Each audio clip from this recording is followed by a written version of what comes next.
We're here at 451 Leonardo Avenue in Lake Claire. The first thing you'll notice about this property is the spacious living room that's filled with light and beautiful hardwood floors.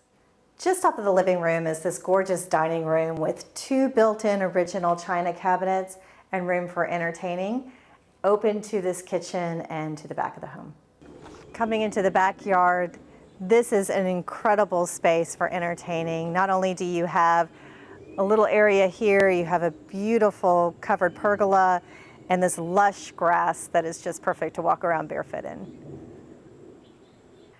Walking around the house, this is the master bedroom that is flooded with light and just steps from the bathroom.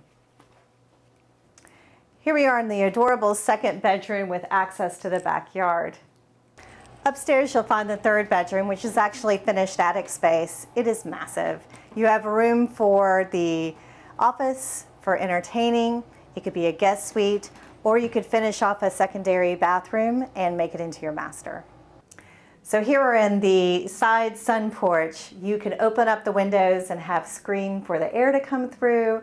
You can close it off so you make sure that no rain comes in, but it's the perfect place for a playroom, for homeschool, for an office. It's great bonus space. So one of the best parts about living here is being actually on Leonardo Avenue. This is a favorite street in Lake Claire. It gets no through traffic, and there are so many events that happen because the neighbors are so close. So get your chili ready because there's a chili cook-off every year, the Halloween get-togethers, the Christmas lighting of the street. It's just a really great community to be a part of, in addition to the fact that you can walk to so many parks, shops, and restaurants, including Mary Lin Elementary.